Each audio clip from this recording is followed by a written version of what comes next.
Assalamualaikum warahmatullahi wabarakatuh. Perkenalkan, nama saya Agus Prayudi dari S2 Teknik Elektronika 2022 Politeknik Elektronika Negeri Surabaya. Pada kesempatan kali ini saya ingin menjelaskan mengenai Internet of Things secara umum untuk tugas ujian tengah semester. Nah, langsung saja. Di bagian pertama ini saya akan menjelaskan mengenai definisi dan keuntungan menggunakan IoT. Definisi IoT sendiri yaitu sebuah konsep di mana benda atau things yang ditanamkan sebuah teknologi baik sensor maupun software dengan tujuan untuk berkomunikasi, mengendalikan, menghubungkan, dan bertukar data melalui perangkat lain selama masih terhubung ke internet. Kemudian IoT memiliki hubungan yang erat dengan istilah machine to machine atau M2M. Nah, seringkali alat yang memiliki kemampuan komunikasi M2M ini sering disebut perangkat cerdas atau smart device.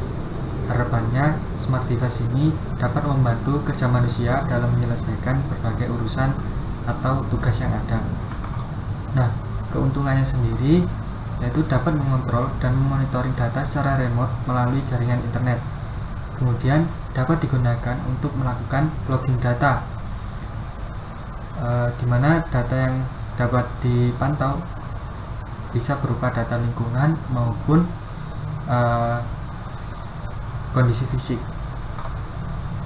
Nah, komponen Internet of Things ada beberapa, yaitu sensor, aktuator, kemudian network connectivity, yang ketiga ada platform server atau middleware, yang keempat data storage, kemudian data analytics, dan yang terakhir application atau apps.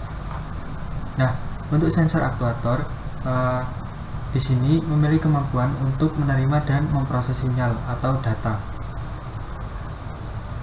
Pada gambar tersebut saya memberikan contoh sebuah sensor suhu yang memiliki daya tahan terhadap air atau waterproof. Nah, komponen kedua yaitu adalah network connectivity, di mana network connectivity berperan sebagai tulang punggung aplikasi IoT untuk pengiriman dan menerima data dari physical device, baik device ke device atau device ke cloud. Di sini ada beberapa, yaitu ada LAN, ada PAN, ada WAN, dan lain-lain. Di sini semakin posisinya di atas, maka dia memiliki speed dan power yang tinggi, dan semakin ke kanan maka memiliki distance atau jarak jangkauan semakin luas. Nah, komponen ketiga yaitu platform server atau middleware. Platform server atau middleware dapat diartikan sebagai Internet of Things Platform as a Service, di mana di dalam sebuah IoT platform terdiri dari device management, API service, data processing yang terdiri dari transformation, analytics, context processing, storage, dan yang terakhir ada security. Nah, komponen keempat yaitu data storage application. Data storage digunakan untuk menyimpan data yang berasal dari hasil pembacaan atau yang dikirimkan oleh physical device melalui network connectivity. Database yang seringkali digunakan untuk keperluan IoT ini adalah MongoDB, seperti gambar yang saya contohkan di bawah ini. Yang kelima ada data analytics engines. Data analytics engine berperan untuk analisa data hasil pembacaan sensor. Data analytics bisa dilakukan secara real time dan non real time. Nah, yang terakhir aplikasi, yaitu berperan untuk menghubungkan teknologi IoT dengan user melalui sebuah interface dan lain sebagainya untuk keperluan akses sistem IoT yang sudah dibuat. Nah, selanjutnya adalah arsitektur dasar jaringan IoT.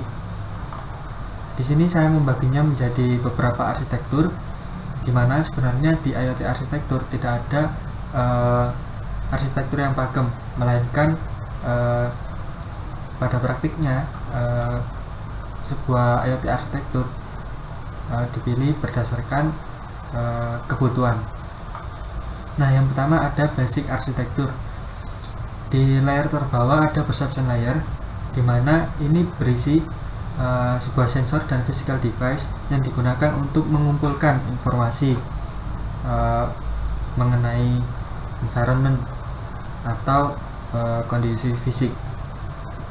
Nah, kemudian di layer yang kedua ada network layer, di mana bertanggung jawab untuk mengkoneksikan smart things, network device, dan server, dan juga untuk transmisi dan processing data sensor. Dan yang ketiga atau yang terakhir ada application layer, bertanggung jawab untuk delivering application yang spesifik, yang memiliki specific service ke user. Selanjutnya adalah 5 layers architecture. Di layer terbawah ada perception layer seperti di layer basic, di mana di layer bawah ini terdapat sebuah sensor yang melakukan penginderaan dan mengumpulkan informasi mengenai lingkungannya. Kemudian di layer berikutnya ada transport layer, di mana digunakan untuk transfer data sensor di antara layer yang berbeda melalui sebuah network atau jaringan seperti wireless, kemudian 3G, LAN, Bluetooth, RFID, dan NFC. Kemudian yang layer ketiga yaitu processing layer, digunakan untuk melakukan store data, analisa, kemudian memproses data dalam jumlah besar, kemudian employee database, cloud computing, dan big data processing. Kemudian di layer keempat ada application layer, bertanggung jawab untuk mendeliver application yang memiliki service spesifik untuk user. Kemudian di layer terakhir ada business layer, di mana digunakan untuk manage sistem IoT secara keseluruhan, termasuk aplikasi, bisnis, profit model, dan user privacy. Yang terakhir adalah 7 layers architecture, yang dimana arsitektur ini dikenalkan oleh Cisco. Nah, di layer terbawah ada physical device dan controller, yang sama dengan arsitektur sebelumnya, yaitu berisi sensor, device, mesin, dan lain-lain. Kemudian di layer kedua ada connectivity, yaitu yang berperan untuk communication dan processing unit. Layer ketiga ada edge computing untuk data elemen analysis dan transformation. Layer keempat ada data accumulation, yaitu berisi sebuah data storage atau database. Layer kelima ada data abstraction, digunakan untuk data aggregation dan akses data. Kemudian layer keenam ada application untuk reporting, analytics, dan control. Kemudian di layer ketujuh ada collaboration dan proses, yang melibatkan people dan business process. Selanjutnya ada IoT enabling technologies. Di sini ada beberapa, yaitu wireless sensor network atau WSN, kemudian ada cloud computing, ada big data analytics, communication protocols, embedded system. Nah, untuk WSN sendiri biasanya terdiri dari device dengan sensor yang terdistribusi, di mana digunakan untuk memantau lingkungan dan kondisi fisik. WSN terdiri dari end nodes, routers, dan koordinator. End nodes merupakan sebuah node yang memiliki beberapa sensor di dalamnya dan bisa berperan sebagai router. Nah, router sendiri bertanggung jawab untuk merouting data paket dari end node ke koordinator. Nah, koordinator berfungsi untuk mengumpulkan data dari semua node yang ada. Kemudian koordinator juga berperan sebagai gateway, yang mana menghubungkan WSN ke jaringan internet. Nah, selanjutnya ada cloud computing, di mana digunakan untuk melakukan deployment aplikasi IoT yang di dalamnya terdapat beberapa service seperti networking dan storage. Nah, teknologi yang mendukung IoT selanjutnya yaitu ada Big Data Analytics. Big Data Analytics adalah proses mengkoleksi, mengorganisasi, dan menganalisa sebuah data yang berukuran besar untuk menemukan pola atau informasi penting di dalamnya. Seperti gambar yang ada di samping sini, ketika IoT device mengirimkan data melalui network connectivity, kemudian melalui IoT gateway, maka akan disimpan ke dalam sebuah cloud storage, di mana data-data yang ada di cloud storage dapat dianalisa menggunakan Big Data Analytics. Di sini ada beberapa tools yang dapat digunakan seperti Hadoop, Spark, dan lain-lainnya. Nah, teknologi yang mendukung IoT selanjutnya adalah Communication Protocol. Komunikasi protokol mengizinkan device untuk bertukar data melalui sebuah jaringan. Ada beberapa protokol yang populer untuk digunakan adalah CoAP, MQTT, dan AMQP. Nah, selanjutnya ada Embedded System. Nah, Embedded System sendiri adalah berarti sesuatu yang ditanami oleh sesuatu yang lain. Sebagai contoh, sebuah microcontroller atau microprocessor yang dapat ditanami sebuah program atau software di dalamnya. Nah, di sini ada contoh embedded system atau physical device yang bisa digunakan untuk IoT system, yaitu bisa menggunakan Raspberry Pi. Nah, berikut ini adalah 5 jenis aplikasi IoT. Yang pertama, IoT untuk smart home. IoT untuk smart home ini seringkali digunakan dan sudah banyak penerapannya, dimana di sini user dapat menggunakan sebuah mobile smartphone untuk mengontrol beberapa perangkat di sini melalui sebuah jaringan internet, dan kemudian dilanjutkan atau diteruskan ke sebuah LAN manager untuk mengontrol lampu, temperatur control, smoke detector, dan lain-lainnya. Selanjutnya ada IoT for Smart Agriculture. Nah, IoT for Smart Agriculture ini sangat banyak juga penerapannya, dan juga sangat bermanfaat untuk petani dan orang-orang yang memiliki bisnis di bidang agriculture, seperti halnya hidroponik. Di sini sebenarnya memiliki arsitektur yang sama dengan smart home, yaitu melalui sebuah aplikasi.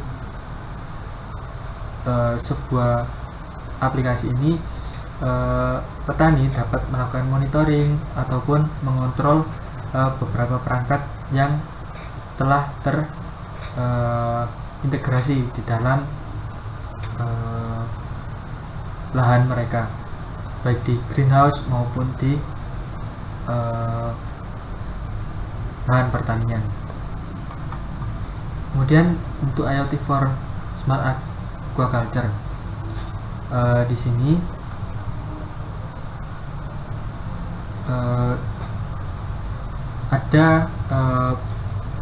ada physical device atau perception layer yang terdiri dari node MCU yang terpasang sensor pH sensor, kemudian temperatur sensor, dan DU sensor. Nah, kemudian dari physical device ini mengirimkan data melalui communication protocol MQTT ke router. Kemudian di router ini akan diteruskan ke MQTT broker yang ada di server, yang mana di server ini nanti akan disimpan ke dalam sebuah database, yaitu MongoDB yang digunakan di kasus ini. Dan dari sini nanti dapat di subscribe atau dipantau melalui sebuah tampilan web atau aplikasi. Nah, di sini tidak hanya sensor saja untuk di bagian physical device, tapi juga ada aktuator atau sebuah relay yang bisa dikontrol untuk mengontrol sebuah motor di sini. Nah, untuk kasus berikutnya yaitu IoT for Health Monitoring System, dimana di sini dokter atau dokter asisten bisa memantau kesehatan pasien melalui sebuah Android atau smartphone device. Nah, di sini ada layer physical device yang berisi oxygen level sensor, blood pressure sensor, pulse rate sensor, temperature sensor yang terpasang di COVID-19 pasien, yang dimana data tersebut diambil dan diproses di dalam Raspberry Pi. Dari Raspberry Pi akan mengirimkan datanya ke cloud melalui jaringan Wi-Fi, dan dari sana bisa dipantau oleh dokter.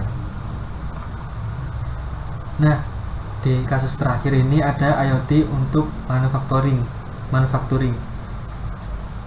Jadi IoT ini juga sangat penting digunakan untuk kasus manufacturing, di mana